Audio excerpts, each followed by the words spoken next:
Yoo biyya lafaa kanarraa wanti boqonnaa namaa kennu yoo jiraate anis amma guyyaa ዓለም መቼም ቢሆን 10 እንደማትሞላን ያረጋግጥኩት ማለት ነው። ታዋቂዋ ቲክቶከር ቡኒ እንግዲህ 800,000 ተከታይ ያላት በቲክቶክ በፌስቡክ ደግሞ 200,000 ተከታይ ያላት። እውነት ለመነጋገር ስለ ቡኒ ከዚህ ፊት አላቃትም። ነገር ግን ይሄን ሁለት ቀን ስለሷ አንዳንድ ቪዲዮችን ሳይ ያው ዩቲዩብ ታውቃላችሁ፣ አንድ ቪዲዮ ስታዩ ቀጣይ ሪኮመንድ ያደርግላችኋል ራሱና ያያችሁትን ቪዲዮ ታውቃላችሁ፣ የምትወዱትን ነገር ያውቃል ራሱና ብዙ ነገሮችን ስለሷ ስሰማ ስለሷ ሳይ የምትኖረው ኑሮ በጣም ደስ የሚል ኑሮ፣ ጽድት ያለ ቤት፣ በጣም የሚያምር በቃ የቅንጦት አይነት ኑሮ ነው የምትኖረው ባጭሩ ማለት ነው። መልቀቅ ያለች ቀበጥ አይነት ልጅ ናት።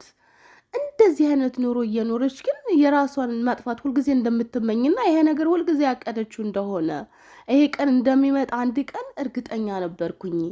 ላስቀየምኳችሁ ይቅርታ፣ ያስቀየማችሁኝም ይቅርታ አድርጌላችኋለሁ ብላ እንግዲህ መጨረሻ ጊዜ እንግዲህ ቪዲዮ ስትሰራ ገመዷ ከኋላው ተሰቅሎ ነው።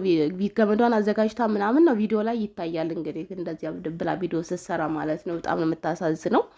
ምን እውነት አንዳንድ ጊዜ በቃ እኛ ምን እንላለን? ነገ ደስተኛ ሆናለሁ፣ ቤት ሲኖረኝ ደስተኛ ሆናለሁ፣ መኪና ሲኖረኝ ደስተኛ ሆናለሁ። አሁን ቡኒ መኪና ተገዝቶላት በጣም ደስተኛ እንደነበረች ከ24 ሰዓት በፊት ነው መኪና የተገዛላት። ዶሮ ወጥ እየሰራች ይሄ ምስጋና ነው፣ መኪና ሊገዛልኝ ነው፣ በቃ ይሄን ሰሞን የምለቀው ቪዲዮ አለ፣ ሁላችሁም ሪፖስት ኮፒ ሊንክ እያደረጋችሁ አበረታቱኝ፣ እንዳብጠፉ አሪፍ ቪዲዮዎችን እሰራላችኋለሁ፣ የምስጋና ቪዲዮ ነው ብላ ዶሮ ወጥ እየሰራች ራሱ የሰራችው ቪዲዮ አለ በአጠቃላይ ማለት ነው። እና ይሄ ሆኖ ከ24 ሰዓት በፊት እንደዚያ ደስተኛ ነበረች።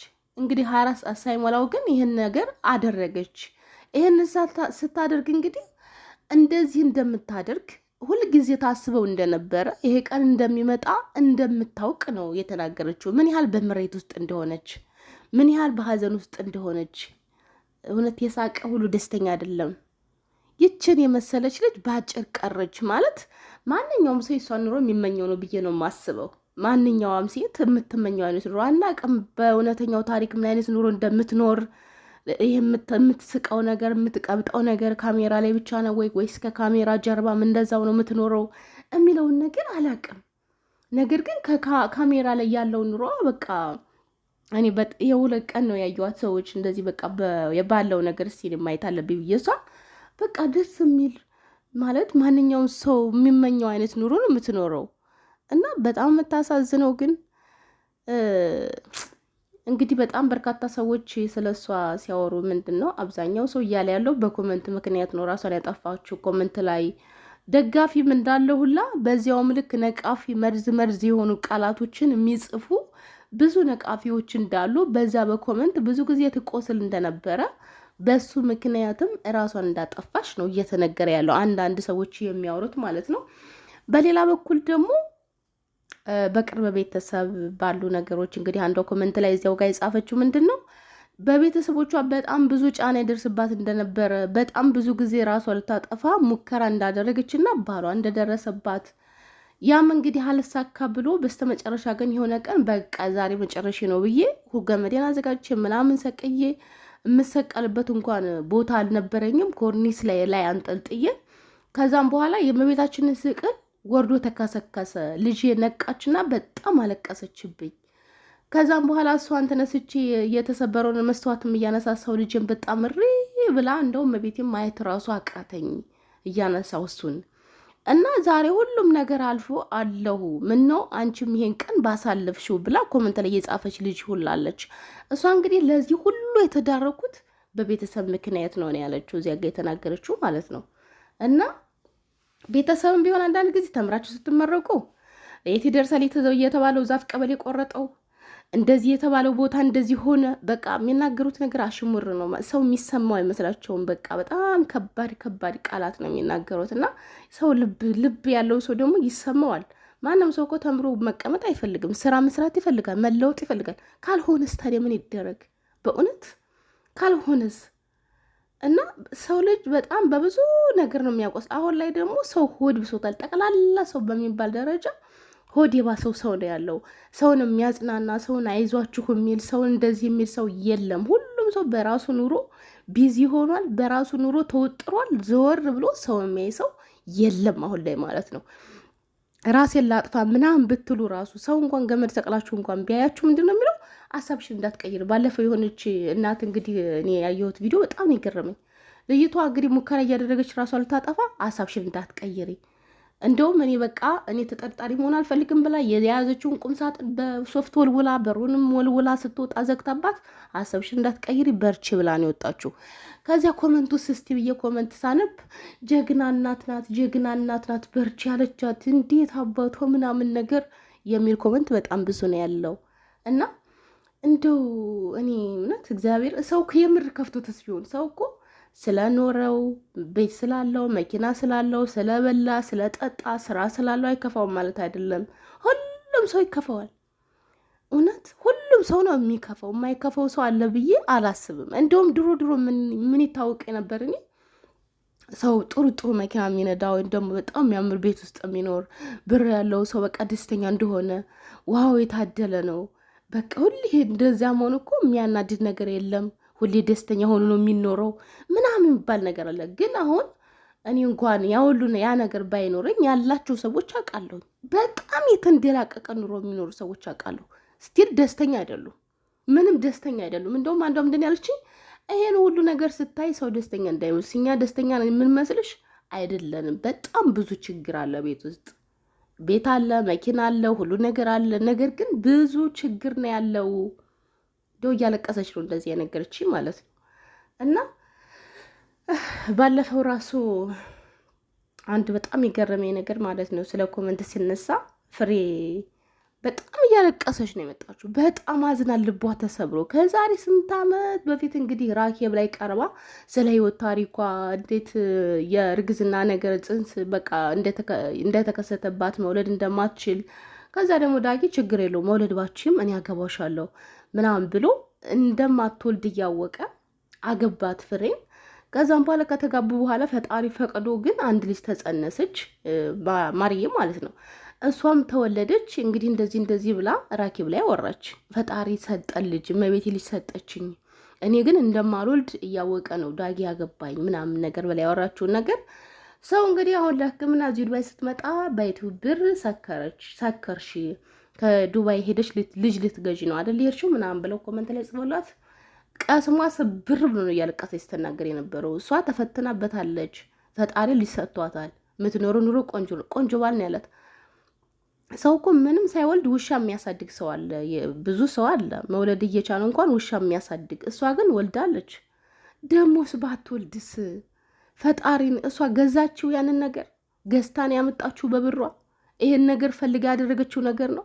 ምን ማድረግ ነበረባት? እኔ ሰው በእውነት አንዳንዴ ኮመንት ሲጽፍ ነገ በማንም ምን እንደሚደርስ አይተው፣ ምናልባት በእኛ ባይደርስ በልጆቻችን በተለያየ ሰው ምን እንደሚደርስ አናውቅም።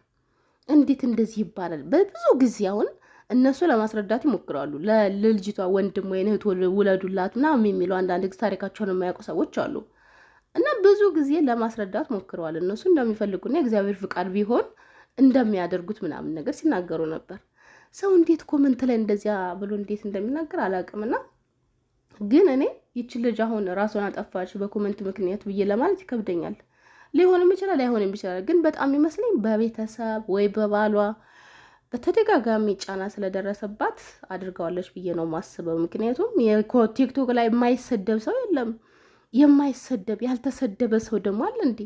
ኖርማል ነገር ነው። በሱ አይደለም የተጀመረው ስድብ። እኔ በእነሱ ይሆናል ብዬ አላስብም። የቤተሰብ ጫና ግን በእውነት አንዳንድ ጊዜ በቃ ብን ብሎ ከመሄድም በላይ በቃ ለምንድን ነው ዓለምን ለቅቄላችሁ ይስፋቸው አይነት ነገር የሚያሰኝ ሁኔታ አለ እና ዞሮ በጣም ነው የምታሳዝነው። በጣም ቆንጅዬ ልጅ ደስተኛ የምትመስል ነገር ግን ደስተኛ ያልነበረች። ሁሉም ሰው በነገራችን ላይ ደስተኛ ሰው ቪዲዮ አይለቅም። ደስተኛ ሰው ፎቶ እንደዚህ ነው እንደዚህ አምሮብኛል እንደዚህ የሆነ በጭራሽ ደስተኛ ሰው ፖስት አያደርግም። እኔ የገባኝን ነው የምነግራችሁ። ደስተኛ ያልሆነ ሰው ግን ይፖስታል። ደስተኛ እንደመሰለ ይጨፍራል። ደስተኛ እንደመሰለ ሰው ይስቃል። በቃ ይሁን ምንድን ነው የሚባለው ይሄ